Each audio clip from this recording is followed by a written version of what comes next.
Devi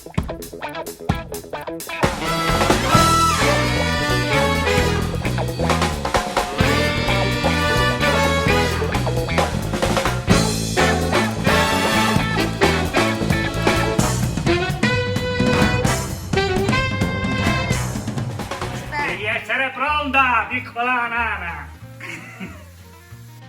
Ciao a tutti! La ricetta che faremo oggi è una ricetta molto gustosa per chi piace la carne, alla quale sono affezionato molto perché fa parte di quelle ricette che sempre mio padre faceva durante i weekend, ogni tanto ovviamente, non tutti i weekend, della quale non andavamo pazzi, io e mia sorella in particolar modo, litigavamo sempre per cosa? Per il midollo dell'osso. Quindi di cosa parliamo? Dell'osso buco. Allora guardate che bello, guardate che meraviglia, guardate. Mamma mia, piccolo midollo, purtroppo, però non sempre si è fortunati da quel punto di vista. Allora, che cosa facciamo? Gli ingredienti principali sono del brodo, che iniziamo a metterlo sopra un pentolino, almeno 1 litro di brodo. Poi io ho già acceso la pentola perché ho già tritato sedano, cipolla e carote, del prezzemolo, un po' di farina perché andiamo a infarinare gli ossobuchi, poi dei pelati o della polpa di pomodoro. Io solitamente utilizzo, in questo caso ho una polpa di pomodoro aperta, quindi utilizzerò polpa di pomodoro e un po' di concentrato di pomodoro che sono andato a prendere in questo momento. Quindi Maya, stai ferma, che sembri zampettare, sembri un grillo. Il pepe nero andiamo a utilizzare macinato fresco, olio extravergine di oliva, un po' di burro e l'ingrediente segreto che fa il vero ossobuco alla milanese, scorza di limone. Signora, i limoni, signora! Quindi cosa facciamo? Andiamo a mettere il trito dentro la nostra pentola che ho già scaldato. Quindi alziamo un po' il fuoco, fuoco medio, perché lo facciamo soffriggere bene. Allora, cosa facciamo? Andiamo a infarinare i nostri ossobuchi. Quindi da una parte, dall'altra. Massaggiate.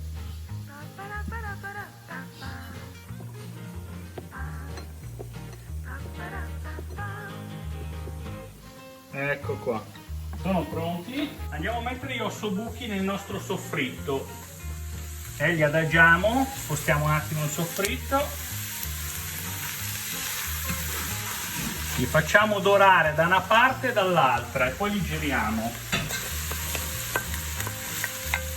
Preparatevi anche un po' di vino bianco perché lo useremo per sfumare i nostri ossobuchi.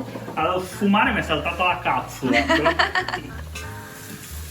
Se vedete che è un po' asciutto, aggiungete un filo di olio, Boh, prendeteli, io mi aiuto con una pinzetta,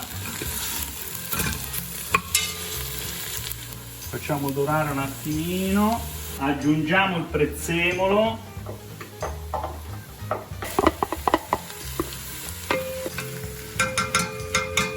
boh, andiamo a sfumare con il vino bianco.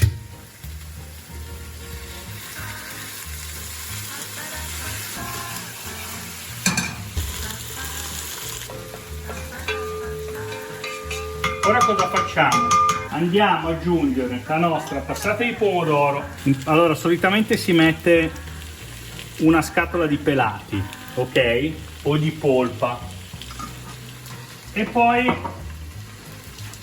un goccio di concentrato di pomodoro. Poi prendiamo il brodo e andiamo a ricoprire i nostri ossobuchi.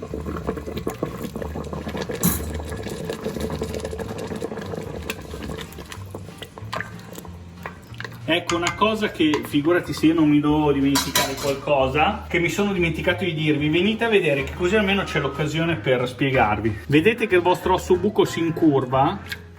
Allora io adesso lo giro, intanto deve arrivare a ebollizione, poi prendo una forbice e cosa faccio? Taglio i nervetti laterali, faccio come dei tagli, dei piccoli tagli laterali, vedete? In modo che l'ossobuco si adagia.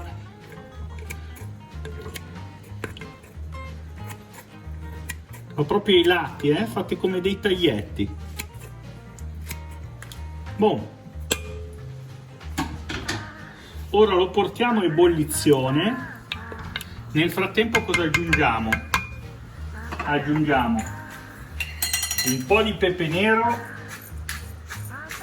il nostro ingrediente segreto.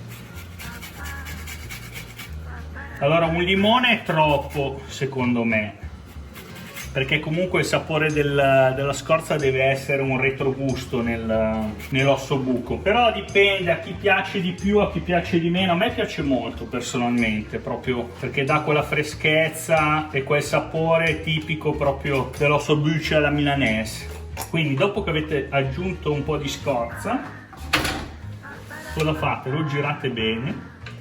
Non correggetelo di sale. Allora, lo portate a bollore, ok? Abbiamo detto che lo copriamo col nostro brodo.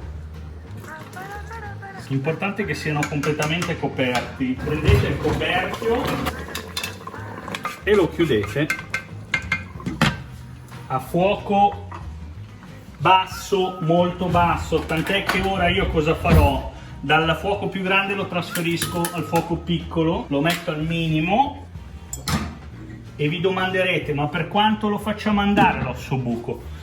Lo fate andare per 2 o 3 ore, perché deve diventare tenerissimo. Arrivate a circa mezz'ora, 3/4 d'ora dalla fine, dopo circa 2 ore, diciamo, iniziate a guardare a che punto è. Se è troppo liquido, dopo 2 ore iniziate ad aprire il coperchio, iniziate piano piano a farlo asciugare. Se vedete che è arrivato a 2 ore e mezza, 3, non è ancora molto asciutto, aprite proprio completamente il coperchio e magari aumentate un pochino il fuoco, ok? Finché si sarà asciugato. Attenzione a non bruciarlo se usate le pentole di acciaio. Io sto usando una pentola antiaderente ottima, perché è tipo ghisa, quindi ottima per le cotture lente. E anzi faremo anche magari qualche diciamo è venuta l'accento romagnolo. Faremo qualche video magari dedicato a cose più particolari, quindi alla conservazione, alle cotture e via dicendo, ok? Ci vediamo più tardi quando l'ossobuco sarà a un buon grado di cottura. Eccoci qua. Allora, il nostro ossobuco è stato sulla pentola per circa 3 ore. Piano piano cosa abbiamo fatto? Abbiamo guardato il sugo che si è asciugato lasciando il coperchio aperto e guardate che meraviglia. Ovviamente si è disgregato perché la cottura non sempre ti lascia l'ossobuco intero.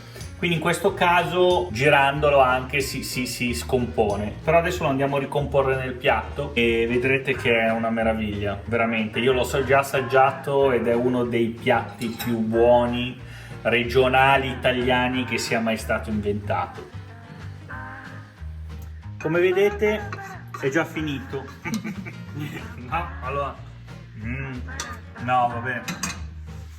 Allora, provate assolutamente questa ricetta, perché poi mi direte è la fine del mondo e non sto scherzando. Provate l'ossobuco come l'ho fatto io, fatelo cuocere 3 ore e vedrete che sarà una delle ricette più buone che abbiate mai fatto. Ci vediamo alla prossima, mettete mi piace, commentate, iscrivetevi al canale. Ciao a tutti!